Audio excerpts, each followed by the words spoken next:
Varahi view ವೀಕ್ಷಕರಿಗೆ ಸ್ವಾಗತ ಸುಸ್ವಾಗತ. ಸುಳ್ಳು ಕೇಸು ದಾಖಲಿಸಿದ್ದ ಚಿಂತಾಮಣಿ ಗ್ರಾಮಾಂತರ ಪೊಲೀಸ್ ಠಾಣೆ ಇನ್ಸ್ಪೆಕ್ಟರ್ ಶಿವರಾಜ್ರವರು.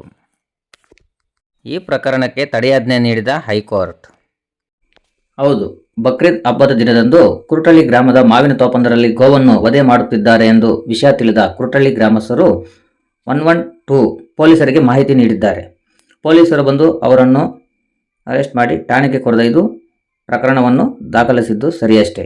ಆದರೆ ಪೊಲೀಸರಿಗೆ ಗೋಹತ್ಯೆ ನಡೆಯುತ್ತಿರುವ ಮಾಹಿತಿ ನೀಡಿದ ಗ್ರಾಮಸ್ಥರ ಮೇಲೆಯೇ ಚಿಂತಾಮಣಿ ಗ್ರಾಮಾಂತರ ಠಾಣಾ ಪೊಲೀಸ್ ಇನ್ಸ್ಪೆಕ್ಟರ್ ಶಿವರಾಜ್ರವರು ದಿನಾಂಕ 5/6/2026 BNS ಕಲಂ 132 ಅಡಿ ಪ್ರಕರಣ ಗ್ರಾಮಸ್ಥರ ಮೇಲೆ ದಾಖಲಿಸಿದ್ದರು. ಈ ಪ್ರಕರಣಕ್ಕೆ ಸಂಬಂಧಿಸಿದಂತೆ ಕುರುಟಳ್ಳಿ ಗ್ರಾಮಸ್ಥರು ಹೈಕೋರ್ಟ್ ಮೊರೆ ಹೋಗಿದ್ದರು. ದಿನಾಂಕ 13/7/2026 ಕೈಗೆತ್ತಿಕೊಂಡ ಹೈಕೋರ್ಟ್ ನ್ಯಾಯಾಧೀಶ ನಾಗಪ್ರಸನ್ನರವರಿದ್ದ ಪೀಠ ಪೊಲೀಸ್ ಇಲಾಖೆಗೆ ಛೀಮಾರಿ ಹಾಕಿ ಈ ಪ್ರಕರಣಕ್ಕೆ ತಡೆಯಾಜ್ಞೆ ನೀಡಿದ್ದಾರೆ. ಇನ್ನು ಈ ಪ್ರಕರಣವನ್ನು ಬಿಜೆಪಿ ರಾಜ್ಯ ಕಾನೂನು ಪ್ರಕೋಷ್ಠದ ಅಯ್ಯಪ್ಪರವರು ಹಾಗೂ ಅವರ ಟೀಮ್ ವಾದ ಮಂಡಿಸುತ್ತಿದ್ದಾರೆ ಎಂದು ವರದಿಯಾಗಿದೆ. On micro admission, the prayer is a typographical error. It shows a WP. That needful will be done. Proceedings under 132 BNS. This is a case where 353. ಅಲ್ಲ ಅದೇನಿಲ್ಲ 132 ಅದೇ 126 132 the breach of peace, those offenses. But the summons issued under 132 ನಾ ಇದರಲ್ಲಿ. ಹೌದು, summons is issued on the page number 34 annexure D.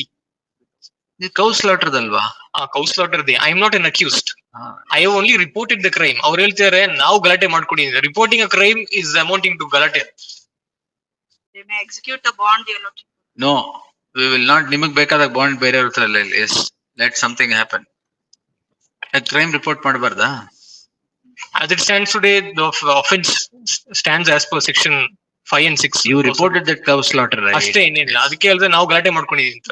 If that will be a wrong precedent setting. Notice was issued dated 8/6/26. There shall be an interim order of stay of the notice and all further proceedings, all further impugned proceedings. Yes, next. 32.